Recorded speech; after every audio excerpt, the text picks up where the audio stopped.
Hello there, men, and welcome to the Masculinism Movement channel, a place for men to be men and to talk about masculinity and men's issues. I'm your host, Brian Krall, and today I want to talk about male versus female nature from a social science perspective, since I am a social scientist and I studied male-female sexual relations for about a decade and a half. So I have some interesting observations to make about male versus female nature. And you see, while feminism wants everyone to think that men and women are equals and are not really hardly any different, the truth is that we are more different than you think. You see, men and women are more genetically different than you as a man are from any other male mammal, okay? So you have more in common genetically with a male mouse than you have with a female. The simple difference between men having a Y chromosome and women only having X makes us kind of like genetic opposites. Anyone who says that men and women are complete equals and that there's no difference between them obviously hasn't studied biology at all. And for anyone out there who would like to know what the differences between male and female nature are when it comes to science, here it is in a nutshell. Men are hunters and women are gatherers. That is why men like to create big goals to reach, such as buying a nice car or house, while women are rampant consumers of smaller items. That is because we evolved from tribal societies, where men were the hunters who brought in most of the meat, and women were the gatherers of other things. Now, this is a general rule with some exceptions that prove the rule. Sometimes women were known to hunt, but it was always smaller game, mainly only enough for her and her immediate family, whereas men were always expected to bring home bigger game than the women, enough to be able to share with both of their extended families and other people in the community, perhaps much of the community. And in tribal times, if a man was bringing home a big kill, that was going to be for probably his whole tribe. Men had to do this if they wanted status in the community and to win an attractive, fertile young wife.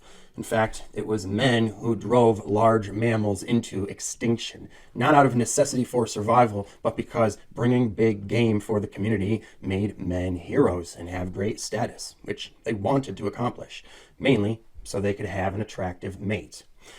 Men have always been made to bring big game in order to impress women by proving his worth in society, whereas women spend most of their time shopping, gathering items to make her nest more comfortable. Men are physically strong, have more testosterone, and are thus more aggressive and dominant, and tend to express negative emotions by turning them into anger and becoming physically expressive. Women are physically weak. They have more estrogen, which makes them more passive, submissive, and they tend to express emotions verbally, including anger. Women are sex objects to men, and men are status symbols to women. And men are supposed to play the dominant roles with women that they relate to sexually and are supposed to be the sexual aggressors and take initiative to make sex happen, while women are supposed to be passive and submissive receivers of men who select the ones they want to mate with. This is how nature intended it, and thus how it always has been and always will be with our species. But now, unfortunately, I'm not here to talk about how you should be taking initiative to make sex happen with women, because this is not a sex ed channel. If you want to learn about that, you can see my sex ed channel. But moving on, men are wired by nature to extract resources from the earth and use them to build things such as civilization. Women are programmed by nature to extract resources from society, mostly men.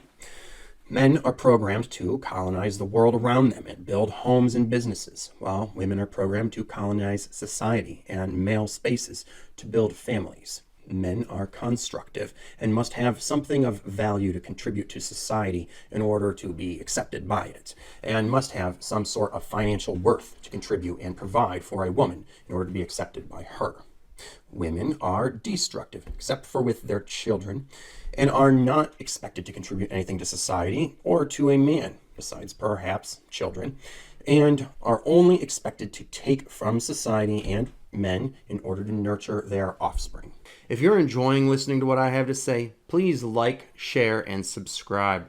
And if you feel I'm adding value to your life, You can also tip me at the PayPal link below in proportion to the amount of value added.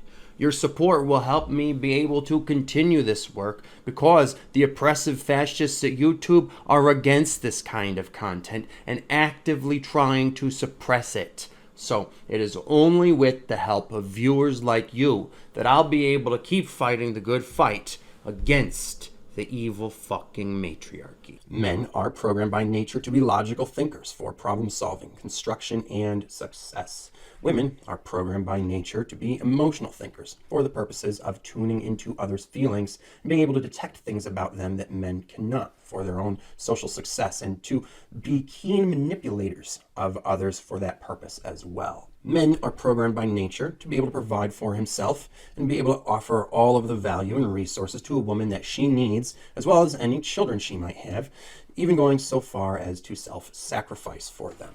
Women are programmed by nature to be able to have children and to care for them and even self-sacrifice for them, but not for the man, as that might jeopardize her children. Since women do not have anything to offer men besides children, nature has programmed men to be sex addicts and to chase sex like a heroin addict chases the dragon.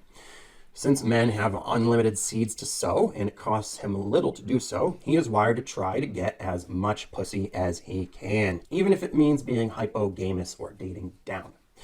However, usually when the man mates with the best woman he ever has and ever will, he is wired to pair bond with her. Now, since children are extremely taxing on a woman, she is wired to be hypergamous or to mate up, and to use her social skills to filter out any men who are below her and to hone in on the men who are above her, and to mate with the smallest selection of the highest status mates possible and pair bond with the best man she can get to impregnate her. Since men are wired to self-sacrifice for their family, as well as use their physical strength to do hard labor, extracting resources from the earth and building things, or undertaking even more dangerous jobs for the benefit of society, they live shorter lives than women. Since women are dependent upon men, they are wired by nature to be able to move on and find another man as quickly as need be should the man they're with get hurt or killed doing his work and be unable to continue to provide resources for her. Men are wired to pair bond with a woman more strongly and to stay with her and provide for her even when she becomes more weak and vulnerable. But women are wired to lose attraction for a man and have their pair bond with him be broken if he becomes weak and vulnerable and unable to provide. And they will lose attraction and attachment with him and are wired to quickly seek out other men to replace him. Men and women are not equals by nature. Inherently, we are so different that our personalities, behaviors, thoughts, feelings, opinions, interests, and preferences, and almost everything about us is almost diametrically opposed to one another. So much so that it is very hard for us to get along in the long term. The only reason that nature brings us together is for reproductive purposes. If it weren't for this biological imperative and the pair bonding instinct that nature has imbued us with, men and women would not seek each other's companionship and wouldn't want to spend much time together at all, which they generally don't unless sex is involved. This is one reason why it is almost impossible for couples to stay together in the long term. Another reason may be that nature has actually wired us to only stay together as long as it takes to create offspring and ensure they reach a safe enough age before pushing us apart and into the arms of other mates who we can then repeat the process with for genetic diversity. So once the rose-colored glasses and honeymoon period that is caused by the huge influx of pair bonding hormones wears off, couples begin fighting all the time.